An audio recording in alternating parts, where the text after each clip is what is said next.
Schomburg. I'm the adult programmer here at Hedberg. I want to thank everyone for coming tonight. It's my pleasure to introduce our speaker, Julie Hill. Julie is the Horticultural Outreach Specialist for UW Extension, and she serves Rock, Walworth, and Jefferson counties. A lot of us have questions about No Mow May, kind of what are the benefits, how do we do it, and Julie is here to answer all our questions tonight. So with that, let me turn it over to Julie. Thank you, Phil. Thank you, everybody, and thank you for joining me during tornado watches and whatever else might be happening that we can't see. So I'm happy to be here again to talk about gardening and No Mow May. And we'll get into it in a little bit. Again, my name is Julie, and I am the horticulture educator, and I serve Rock, Walworth, and Jefferson counties. And part of that role is to deliver presentations just like this about a variety of gardening topics. Another big part of my job is to answer your gardening questions, so I'll definitely try to answer questions tonight if you have them. But if you find that you have questions during the growing season or any time of year, feel free to reach out. I offer advice and consult on any of your lawn and gardening, indoor, outdoor, tree, whatever, plant questions. So feel free to reach out after tonight with any questions that might come up. So when people hear about No Mow May, they usually do have some questions. So we're going to dig in a little deeper into know what No Mow May means for your lawn and yard. So we're going to just start with what is it and what does it mean, so that we have this shared understanding of what No Mow May is and the intent of No Mow May. And then the research and the impacts on pollinators and lawn health. And we'll talk about what lawn and gardening practices support pollinators, because helping pollinators in your yard goes beyond just pausing the mower for a month. So we'll talk about some best practices to help the pollinators in your yard or neighborhood all year long.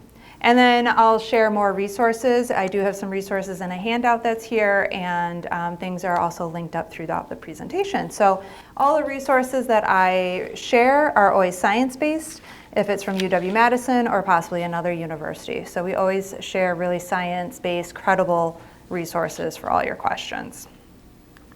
So the premise of No Mow May is to pause your mower during May to allow flowers to bloom in your lawn. And that is intended to help the early season pollinators. So pollinators are starting to emerge. You probably have already seen lots of red admiral butterflies and other bees and insects, maybe even on the dandelions and on other flowers. They're starting to emerge, and oftentimes in this early springtime, there's limited food sources. So the idea is, if you let those low-growing flowers that are typically in a lawn, if you let those grow and bloom, there'll be more food for pollinators. And a lot of times we view these flowering plants as weeds. So we're trying to have more floral resources, especially for pollinators, and really the key here is in urban and suburban landscapes. So this was really designed or initiated for those urban landscapes where those floral resources are really limited, and you usually have very manicured lawns and small yards, not a lot of flowers. If you live out in a really rural area, the idea is that you probably have other things blooming just naturally because it's a little bit more wild and natural. No Mow May started in 2019 by an organization in the UK called Plant Life, a nonprofit organization, and they do a number of citizen science activities. And then a year later, residents in Appleton really kind of sparked a nationwide movement with their work in Appleton. So Appleton is an affiliate of Bee City, USA, and they organized their own No Mow May. And a lot of times in these urban places, you have restrictions on your weed height, right, and your grass length. So they talked to their city council, they talked to their municipality, and had those restrictions paused during May, so that you wouldn't get fined if you had your lawn growing over a certain height or if you let those weeds grow. So those ordinances were suspended during May in Appleton in 2020. Over 400 homeowners participated, and it really did spark a nationwide movement and really gained a lot of popularity just here in Wisconsin too. All over the nation where they are talking about No Mow May. It might be No Mow April for some areas, depending on where you live. For Wisconsin, it just works out that May is kind of the time where the grass really starts growing. Lots of pollinators are emerging, and we're trying to get some more early season flowers. I do want to just make a little note here that you might have heard of no mow grass or no mow grass seed mixes. That's not the same as no mow May. A no mow mix is a mix of a type of turf grass called fine fescue. And it's a little bit just different where you don't have to mow it as often. It can grow a little bit longer. But it's typically used in combination with other landscaping. It's not a replacement for your conventional turf, your conventional lawn. So it's not the same as no mow May, and it's a little bit of a misnomer. You still have to mow it. It's a fine fescue species, so it just grows a little bit differently. You just don't have to mow it as often. So just to clear up if you've heard of like a no mow grass, it's a little bit different. Okay, so really what we're looking at is if this practice supports pollinators. And there is some available research. The Bee City USA website has summarized a lot of this research.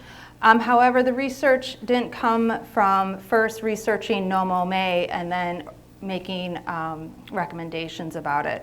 The research came from some other studies that suggested that when you decrease the frequency of your mowing, plant diversity and insect diversity increases. So no mow May still needs to be studied as for its impact to pollinators. There's a little bit of research happening through UW. They've done some research with residents in Sun Prairie with some citizen science efforts. And they have been finding that on the lawns that haven't been mowed, there have been more pollinators. It's been a small study set, so definitely some more research is needed to see if there's a correlation between no mow May and pollinator health and pollinator abundance. But there has been science that has said that plant and insect diversity is higher when the lawns are mowed less or less frequently. So do pollinators benefit from an unmowed lawn is kind of the next question there. But before we answer this, I'm going to take a step back and we're just going to kind of come back to what is a pollinator and what do they need so we can understand if we're really helping them. And a pollinator is just any animal that visits flowering plants and transfers pollen from flower to flower. And bees get a lot of attention because they're really great pollinators. And we often think of honeybees, and that's kind of the flagship example. But I'm not really talking about honeybees when we're talking about pollinators. Honeybees are considered livestock in the US. They're actually a managed agricultural resource. So they are considered livestock, and we manage where they live. So beekeepers manage the hive and manage the location of those hives. But we do have nearly 500 species of native bees, including bumblebees and mason bees and a variety of solitary bees and a wide variety and other insects that do pollination, like our moths and butterflies and beetles and even wasps. And I know we don't like wasps, but and the ruby-throated hummingbird is our hummingbird here in Wisconsin, and that does provide some pollination services too. And this is really important because most of our food requires pollinators in order to make the food. So plants need pollinators in order to grow more plants, in order to produce seeds and fruits. If we think about worldwide, 2/3 of our food comes because of pollinators, of animal pollination, medicine, fibers, beverages. Here in Wisconsin, think about all the apple crops and cherry and even just your own vegetable crops in your garden. And plus honey and beeswax, which are related to the honeybees, but they still bring in millions of dollars every year. So really important that we keep pollinators healthy and give them places to live. A healthy habitat, they need blooming flowers, and they need some shelter for their nesting, a safe place to nest or overwinter and hide, and a habitat that's free of chemicals. So they need some protection from pesticides, which we'll talk quite a bit about later. So if your lawn looks just like this and it's just turf grass, it's essentially an ecological desert. It's not offering anything to pollinators because there's no food there, there's no flowers. So if your lawn looks like this, that's not helping pollinators. And additionally, a lot of these weed-free lawns typically need herbicides to help keep them weed-free. So if there's no low-growing flowering plants, it does no good to just let your lawn grow because the grass isn't helping the pollinators. So again, research supports that when turf is mowed less often, and I'm going to add in there uses less herbicides, they have more flowering plants, which could provide more food for our pollinators.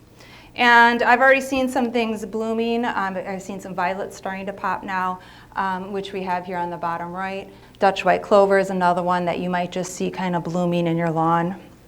or around the place, especially in May. I'll just mention that you know, these are pollen sources. The common blue violet, or we call them wild violets, they're pretty limited on their pollen source because the flowers don't keep reblooming.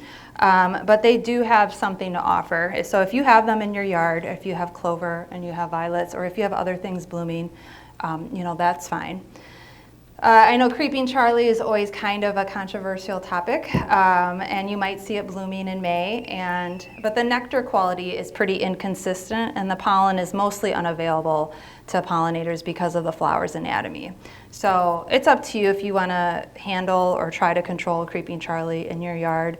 You know, to say that it's serving the pollinators fully is not really, it's not really a benefit to pollinators. And dandelions can be a benefit. I saw a lot of butterflies on the dandelions this weekend. There was a whole swarm of them that came up as I walked by because it's available food. And there's been some reports that says that dandelion pollen is incomplete or incomplete protein.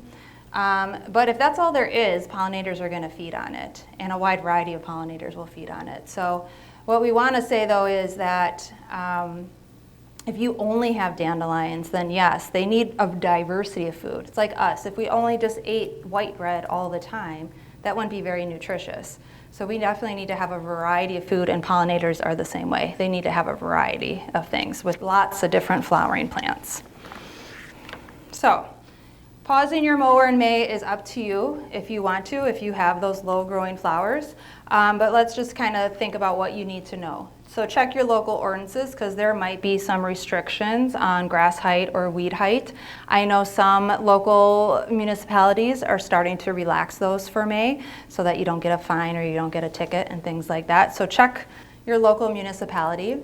And then pesticides, such as herbicides or weed killer, can really impact the plants that pollinators are feeding on. And insecticides, which are chemicals that kill insects, can be directly harmful to pollinators. So we really want to limit or eliminate, if possible, those chemicals because they can cause harm either directly or indirectly to pollinators and to other beneficial insects in the yard. There could be other insect predators. Birds are really great predators of pest insects too. So we want to have you know, a thriving ecological system even in a small yard. And we'll talk more about chemicals later on too. So if you let your lawn go for the month of May, it's possible that it could be a foot or taller depending on the weather. And that could be really stressful on the plants and on your mower. So if you are going to pause your mower, let's keep some things in mind. So if you're using a gas mower, plan on using more gasoline. And make sure your blades are super sharp so that they were sharpened after last year's season, or you go get them sharpened now. And raise your mower blades up as high as they can, or raise your mower deck up as high as they can. It's going to take several mowings to get your lawn back to kind of where your desired height is. So really we want to avoid chopping it all off at once, because that's going to be really stressful to your mower and the turf grass plants. The turf grass itself has a stress reaction. If it gets all chopped off, that's a very stressful thing to the plant, and it actually is going to grow more. It has a stress response of putting out a whole bunch of growth. So it's actually going to grow more if you try to chop it all off. Ideally, the recommendation, and this goes for general lawn care anyways, is not to remove more than 1/3 of that height of the turf grass. So whatever height it is, don't remove more than 1/3 of it. I know it's hard if the grass gets really long and your mower doesn't go up that high, so do the best you can. But really we recommend just mowing high throughout the season, keeping the grass at about 3 to 4 inches throughout the year. If you do chop off a whole bunch and you have all those lawn clippings, spread them out or rake them up, put them in the compost as long as you haven't been using any sort of chemicals. Because if you leave them on the lawn, they're going to smother that underlying lawn, and that will end up killing that lawn. So definitely want to spread those out. And again, for the remainder of the season, just mow when you need to. Sometimes I know I have a neighbor that mows on every Saturday, and he mows it super short, and it goes really dead and dry as soon as it gets dry out. And I think he could just mow less, but maybe that's his stress relief, I don't know. But you can just keep your grass about 3 to 4 inches height, and that, you might be mowing every week, you might be mowing every other or longer, depending on how much rainfall we're getting. So really just keeping your lawn at 3 to 4 inches is great for overall turf health. That's what our lawn specialists, our turf specialists recommend. And if you're interested in maybe the lawn can be more pollinator friendly, we talked about mowing less often. So lawns that are mowed less often are going to promote more flowers, simply because the flowers aren't being chopped off. If you can, or if you're thinking about it, maybe adding some more low-growing plants. So we talked about Dutch white clover, we had that before. There's other low-growing plants like self-heal and creeping thyme, and that's just adding, again, that diversity to the flowering plants in your yard throughout the summer. They can provide food for pollinators, and these low-growing flowering plants, which a lot of times people think of weeds, but they're adding that diversity, and they can tolerate the foot traffic, and they can tolerate being mowed. So they're really great choices for adding them into the lawn. And you might have other things that are considered weeds or low-growing flowering plants growing in your lawn. You can consider just kind of letting those go instead of treating them. If we want to level up from there, something called a bee lawn or a pollinator lawn is kind of the next step. And these are really intentionally planted low input lawns, and they're managed, so it's a mix of turf grass and flowering plants to specifically provide food for pollinators. Not just bees, but they're called bee lawns. And they can really help support native pollinators and attract a variety of pollinators. And they're low input, so they're managed with less fertilizer, less pesticides. You're spending less time on lawn care because you're not mowing so frequently, and trying to keep the lawn looking a specific way. And they can still be used for some light recreational purposes. We actually have a webinar coming up, an online free webinar through Extension Horticulture about establishing a bee lawn. And so if you can't come to this program live, we will record it and have it on the Extension Horticulture website. So if you are interested in establishing this bee lawn, again, it's a little bit different, a little bit more intentionally incorporating flowering plants and turf grass, we'll have some information on how to do that. And then if you want to really think about being more pollinator friendly with your lawn, reducing those pesticides, and considering maybe reduce the size of your lawn. Maybe you don't need such a big lawn. Really thinking about what are you using the lawn for. If you're not using it for recreation and walking on it all the time and stuff like that, maybe you can reduce the size of your lawn.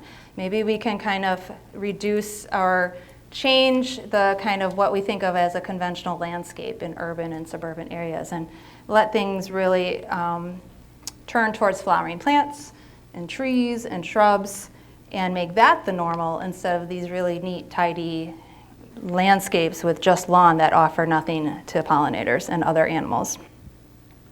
And again, supporting pollinators goes beyond pausing the mower for a month. So we're going to talk about some best practices to help the pollinators in your landscape throughout the year. I think what No Mow May has done has really elevated the conversation about pollinators and has empowered people to do something.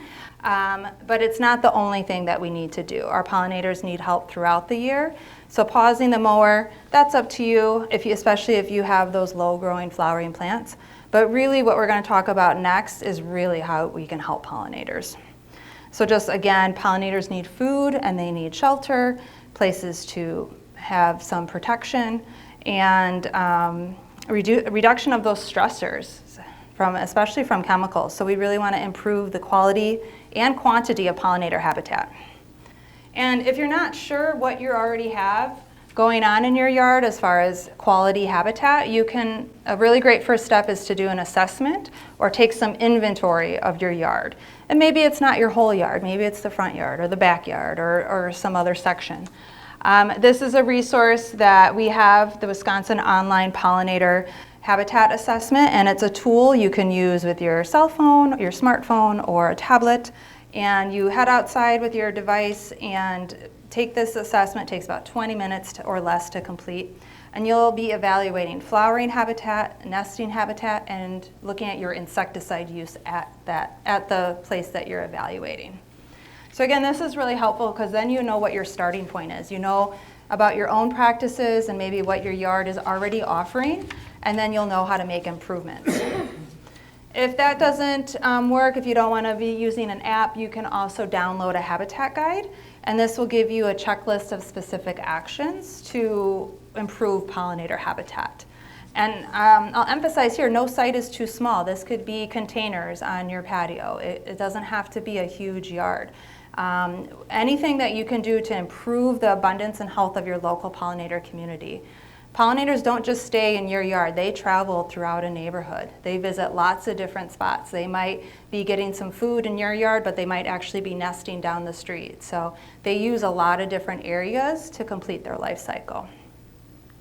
And regarding food, a healthy pollinator habitat provides sources of nectar and pollen from diverse flowering vegetation across the entire growing season. So we're talking from April to October.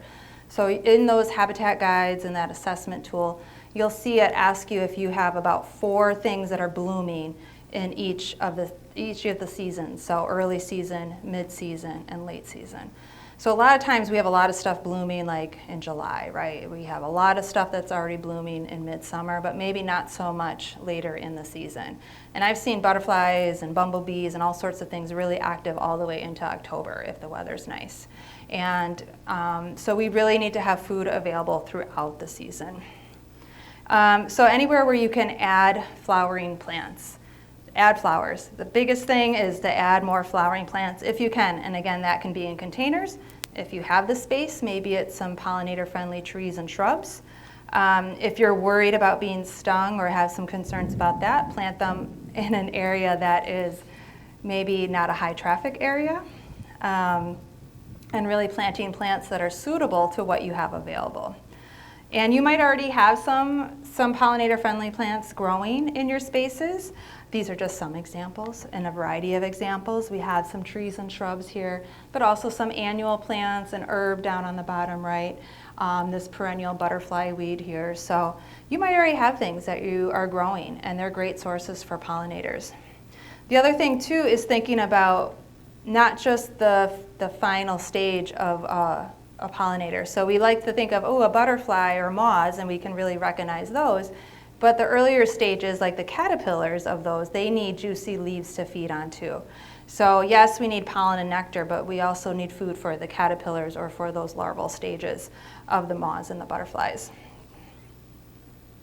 We also have lots of planting guides available, and really it does take some research to figure out what to plant in the space that you have available. So I really encourage you to take the time to do that research. I have learned my lesson quite a bit of taking the time to do the research and not just buying something and then not knowing where to plant it, or planting it and then it fails because I put it in the wrong spot. So that's just essentially a waste of money if our plants are going to fail like that. And we do have several planting guides that will give you lists of plants for here in the Midwest. I also have a handout here, and this is on that website, about native Wisconsin plants for pollinators. What's great about this chart is that it organizes it by the season that it's blooming, and the colors within those boxes is the flower color. So again, if you know, I don't have so much that's blooming later in the season, you can really focus your efforts on putting things that are going to bloom later or earlier or wherever kind of that gap is. This doesn't include trees and shrubs, but this is a great list for you to see what your native plant nursery has or a garden center has, and start adding more flowers where you can. And I would just emphasize too, looking at the height that they get, and then planting, if you have sun or shade, paying attention to the requirements of your site. And we absolutely need flowering plants, but a really big limiting factor on pollinator health are safe places to nest and overwinter and just have some refuge. So again, looking at your yard or landscape, and those habitat guides or that habitat assessment tool will walk you through this. It's going to see what kind of sources of shelter and nesting and overwintering sites that you have. So those might be stems or branches of wildflowers and perennials and stems of shrubs. Might be leaf litter or bare or undisturbed ground. Many of our species, especially of solitary bees, just nest in bare soil, and they only nest one adult lays her eggs in the soil, so they're not living in a big colony. So they need that undisturbed bare ground. Dead wood is a great source for nesting insects, brush piles and rock piles. So again, you don't need to maybe include everything if you don't have the space or you don't want to have a brush pile, but are there things that you can do to incorporate into your yard? And incorporate some of these shelter and nesting features. And then as that goes to trying to delay your spring cleanup as late as possible. I know when the weather's nice, we get really anxious and we want to get everything really cleaned up. Well, there might be still things nesting underneath those leaf piles or in those stems in your plants. So delaying that into May as much as possible. And if it's not feasible, maybe there's an area of your yard where you just let go and you don't clean it up until the end of May or something like that. So maybe there's an area that you can just leave a little bit more natural and you just kind of let it go. And that's going to really help the pollinators that haven't emerged yet as adults. They haven't emerged from the nests that they've overwintered in. And year-round, trying to leave some undisturbed ground. If you do see a nest, try not to disturb it. This is an example of a solitary bee nesting, and it kind of looks like an anthill, but it's actually a solitary bee nest. So if you find those, sometimes I've had them like just in garden spaces, just trying to leave them alone if possible. If you do find a bumblebee colony, they like to nest in old rodent holes. Those can't be moved, but they'll die out in the fall. So if you can just leave them alone and let that be, and maybe leave that area alone, and then you'll be able to clean it up over the winter. But those colonies can't be moved and survive. We want to avoid these plastic mulch barriers and landscape fabric. I don't recommend that stuff anyway, but when we use that, that blocks that access to the soil. And that heavy treated mulch also blocks access to the soil. So avoid that dyed mulch. Mulch is great and organic mulches are great, but you don't need to have it super thick and you don't need to have it covering everything. Leave some space around your plants. You only need it a couple of inches usually thick. So allowing some space so that there's some access to the soil. And then pesticides. Exposure to pesticides it negatively impacts pollinators, either directly or indirectly. And a pesticide is just any substance that's used for killing or mitigating or repelling any sort of pest. A pest could be a weed, a pest could be an insect, it could be a fungus or a bacteria disease on your plant. And even products that are labeled as organic can be detrimental to pollinators. So insecticides are made to kill insects, so they're going to have a direct impact on pollinators. Pollinators are exposed to insecticides by direct contact, where maybe they get sprayed because you've sprayed something else, or they're feeding on the flower that got sprayed, or they landed on the leaf that got sprayed. So anywhere they can have direct contact. Or maybe they're interacting in the soil where the soil was treated for something. They can also be indirectly impacted too. So maybe they weren't directly sprayed. Maybe an anthill got treated in the lawn and that insecticide is in the soil and where those pollinators are nesting. Other pesticides such as fungicides, which are made to kill fungus, and herbicides, which are plant killer. They might not be acutely toxic or directly toxic to pollinators, but they can have subtle effects on pollinator health. There's been some more and more research coming out about that they can contaminate the food sources and can be present, again, in the soil where pollinators are nesting or being taken back to where the larva is and then impacting the larva as they develop. So we want to try to eliminate pesticide use if possible, but plant problems happen. So what do we do? You might have an insect or a disease or some sort of pest problem, and we can talk about how to deal with those. And really the first step is just identifying what the problem is. So often I get calls about, oh, my plant looks like, there's something feeding on it or it has spots. Well, my next question is, well, what is it? And then they say, I don't know, I just want to spray it. Well, let's figure out what it is, and then we can figure out what to do about it. And then we can learn our options, especially using non-chemical options first. And if chemicals are warranted, they're the last resort, but they might be warranted if the damage is really severe. There are ways to use them safely to minimize the risk to pollinators. So before you reach for that pesticide or hire a service to apply pesticides, again, making sure you've properly identified or diagnosed the problem or the issue. And you can contact me directly, and I can help answer those questions and help identify things. We also have a variety of diagnostic labs, which I'll show. The Ask Your Gardening Question form is an online site that you can fill out a form online. You can submit a picture of what you're seeing. And if you are in Walworth, Rock, or Jefferson counties, those inquiries get directed right to me. If you are in a neighboring county or you have a friend from somewhere else, those questions still get answered. So we still have staff and volunteers answering those questions throughout the state of Wisconsin. So sometimes we do need a sample to confirm a diagnosis. So our diagnostic labs are really helpful. They provide a lot of expert advice. I'm consulting with them, it seems like daily, about different things. The turfgrass diagnostic lab provides diagnostic information about turfgrass problems, and they can help with a variety of things. So if you have some patches of dead grass or some sort of thing that's going on with your lawn, we can consult with them. I'll say that most of the problems with lawn is a cultural problem, meaning the lawn wasn't established correctly, it's the wrong type of turfgrass species, it's being overwatered or underwatered. There's usually some type of care problem, and it's usually not a disease, and rarely is it an insect problem. We do have the insect diagnostic lab to help us identify insects and insect damage and provide recommendations about what to do.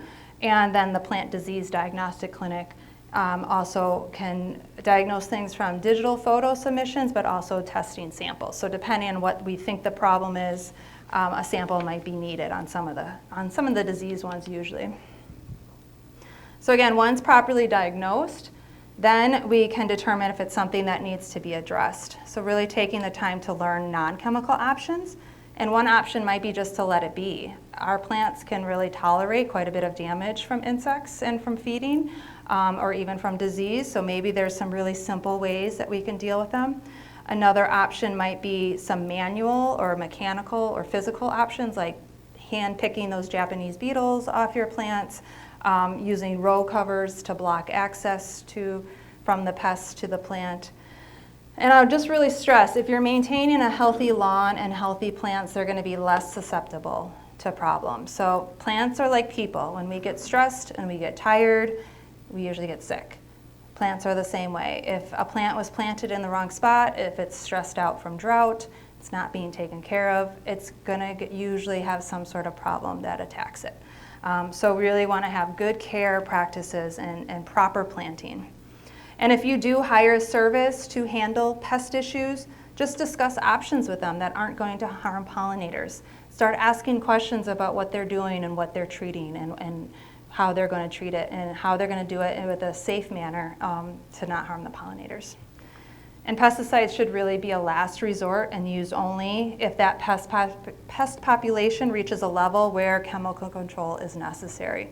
Again, insecticides are rarely needed in Wisconsin lawns.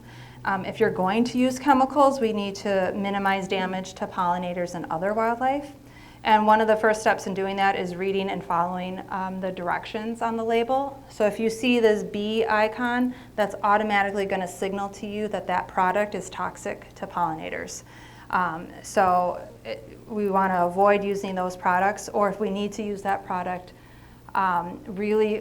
for any product that you choose, reading and following all of the label directions. That label, which I know is usually really tiny print, and it's usually in that plastic packaging, right? And then you have to peel it out and it's super long and you can't read it, but get out the magnifying glass because it's going to tell you what you can use it on, so what pests it treats and what plants it can be used on.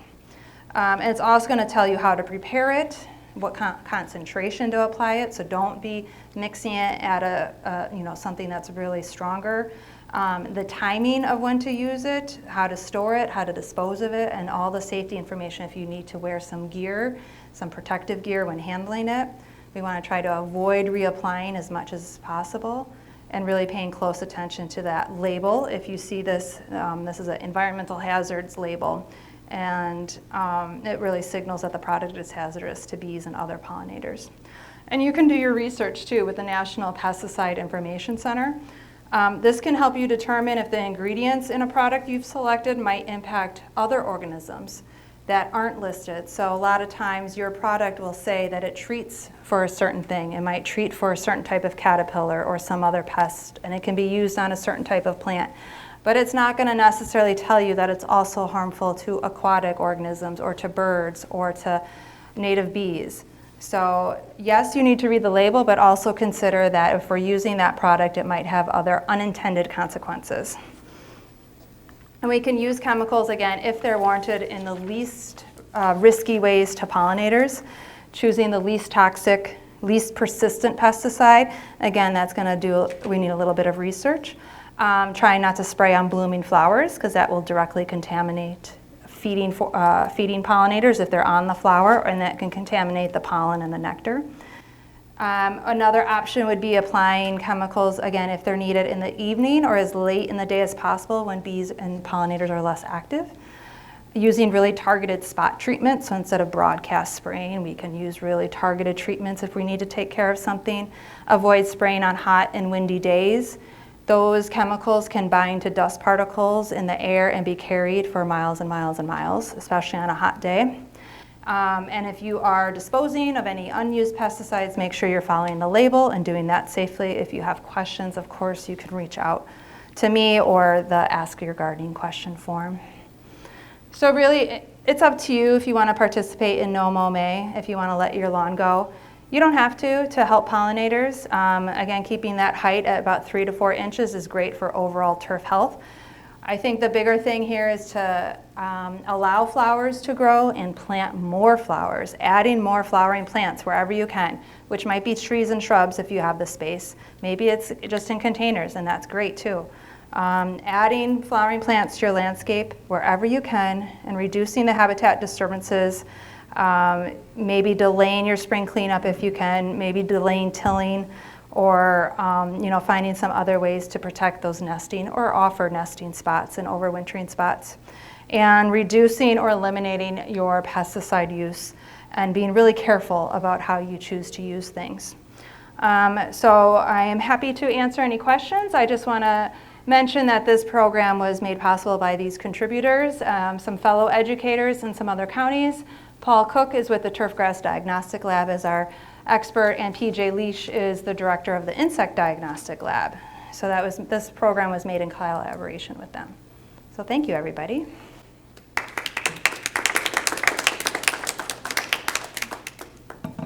Any questions? Yeah, go ahead. What are your thoughts on that? Yeah, so the question was, what about bee hotels? And I think they have gained a lot of popularity. You can see them in garden centers and you can get them online. I have mixed feelings, quite honestly. I think they can be used, but they need to be maintained. They need to be cleaned out every year. So a bee hotel is used for cavity nesting bees, so not for ground nesting bees. And it's offering essentially a tube for that cavity nesting bee to go into and create its nest. I don't know if there's been enough research to suggest that bees are using them a ton or not. Well, they are in our yard. Okay. So, but I'm just, is it still the best thing I'm doing? I think the more that we can leave things natural, those are the best options, but in the absence of those, artificial things can be a substitute. I know there has been research on like bumblebee. They've tried to use bumblebee nest boxes, and those haven't shown much result, and bumblebees aren't using them. I think for the cavity nesting bees, they can use the bee hotels, but you do need to maintain them and change out those tubes every year so that there's not pathogens that could infect the users or other things that move in that could predate on the bees. There's a really good resource from the University of Michigan about managing bee hotels that goes through everything about bee hotels. So if you just Google University of Michigan maintaining a bee hotel, or if you shoot me an email, I can send it to you too. But there's a really great resource. I think you can use them just with a little bit of caution and just knowing that you have to maintain them. You can't just leave them there and then forget about them.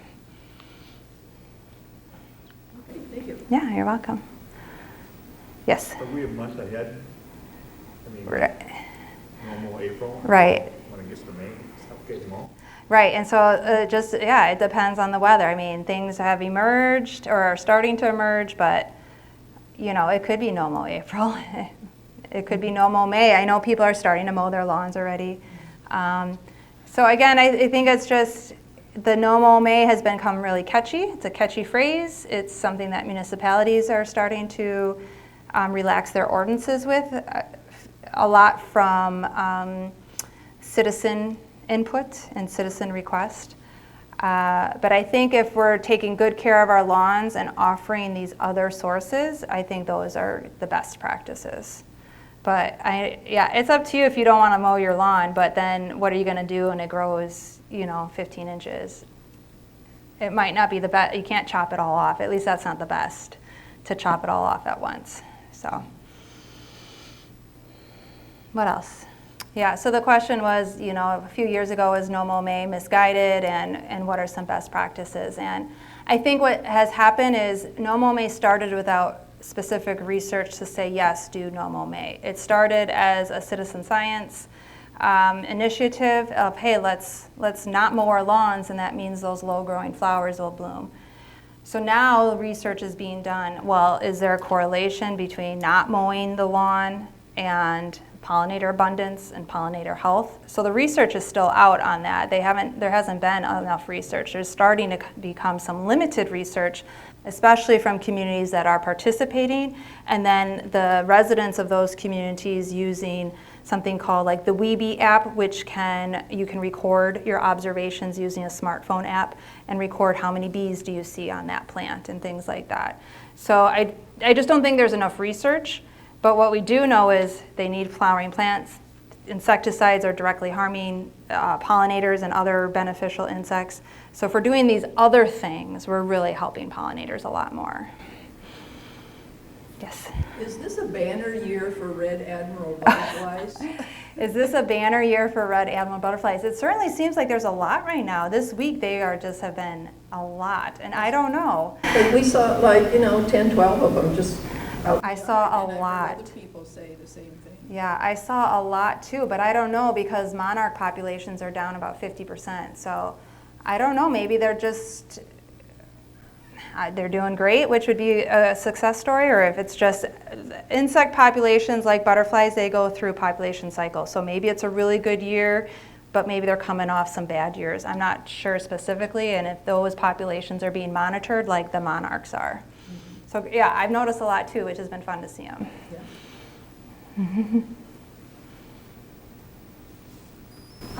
Do you have any recommendations on where to look into actually getting native plants if you decide to start going for that? Yeah, so the question was where to get native plants, yes.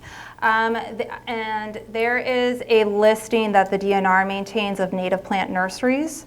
So again, if you email me or if you Google Wisconsin DNR native plant nurseries, they also have it linked on their native plant website within the Wisconsin DNR. It's just a list of nurseries throughout Wisconsin. That would be my first go-to, is going to a native plant nursery, and I know there's some in this area, but there's some throughout Wisconsin too, to look for your native plants. The second option would be maybe a reputable garden center or a local garden center. My only caution is to check to make sure the plants weren't treated with any sort of chemicals, because those chemicals are going to be systemic, which means the plant is going to take it inside the plant and it's going to travel to all parts of the plant and then contaminate the leaves, the pollen, the nectar, the flower. So a native plant nursery is going to have really responsible use and not use pesticides like that. So I would check that list. I know there's some, Agricul's close by, there's Prairie Moon, I think, and there's a bunch throughout Wisconsin that are really good native plant nurseries. Thank you. Yeah, you're welcome. Did you have something? Yeah, is there a good way to kill off Creeping Charlie without killing off other flowering weeds? Right. Is there a good way to kill off Creeping Charlie? Always a question. Creeping Charlie control, I believe, and I would double check our fact sheet from Extension Horticulture, which you could look that up or I can send to you. It's gonna give you advice about treating it in the fall. So a lot of times these perennial weeds, you wanna treat them in the fall with targeted chemicals because then they're taking it down into their root system before it goes dormant and it will kill the plant then. So there's a lot of times with weed control, it's really about the timing and association with the life cycle of the plant. So I wouldn't be treating it now while it has flowers because there could be pollinators landing on those flowers, or when it blooms. It's not quite blooming, I don't think, but I wouldn't be treating it when it's flowering because of the risk to pollinators. But you could treat it in the fall, but again, our fact sheet has some very thorough options on what to do with it. Okay, thank you. Yeah, you're welcome. Yes? The question was, you know, how persistent is a plant that's been treated when you're buying plants from any sort of source that could have systemic treatments, systemic chemicals that were used when that plant was either treated as a seed or treated as a seedling as it's a young plant.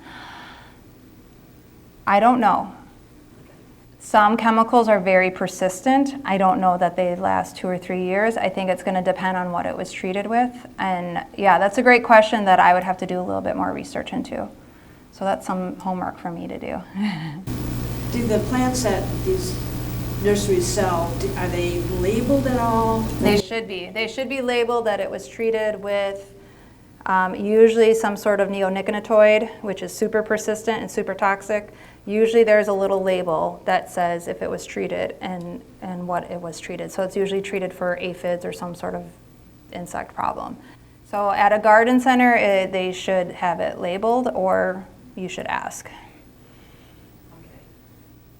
Because a lot of times these plants are coming from other locations too, right? Things are being moved around the entire country. So I would definitely just do some research and look into it. But I'll look into how persistent they are, how long that lasts in the plant. That I don't know, how long it lasts inside the plant. I can't say. Yeah, so if the plant hasn't been labeled as treated with some sort of chemical, is it safe? I would ask. I would try to find an answer to make sure it's safe. Unless you know that in general the store doesn't use any chemicals. You know, they might have some sort of policy where they're not using anything at all. So I think as consumers, we need to ask those questions and not just take it for granted. And just start asking and find the sources that are reputable, that aren't using chemicals, that we can trust. And those native plant nurseries are going to be the ones that aren't using any chemicals on their native plants. But native plants have also gained a lot of popularity, so I think more and more places are going to be selling them too. So yeah, not to say you can't get them from their local garden center, because a lot of places also have maybe policies or they're not treating them, so those could be sources too. Just ask. I think ask the question so that you know for sure. Because some of those chemicals are very persistent and they will definitely be in the flowers and in the pollen and nectar for a while. I just don't know how many years. But I'll look into that.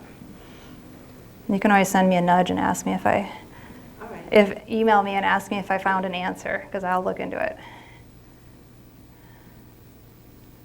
Yes? Do you have any recommendation for controlling ants that's like a safe method? Do you need to control them? The question was about controlling ants. Well, why do you need to control them? Because they're all over the driveway and they're starting to get into the house and things like that. Or they're burrowing under the bricks in the patio. So, yeah, right. If they're causing a problem, then looking at what type of ant it is, because there's some different ways. I mean, I know during a certain time of year we get a lot of ants inside the house, and I'll use an ant trap inside the house, and then they're gone after about a week. But, out in the yard and using chemicals, there could be, depending, some treatments for their colony, wherever their burrow is or wherever their colony is.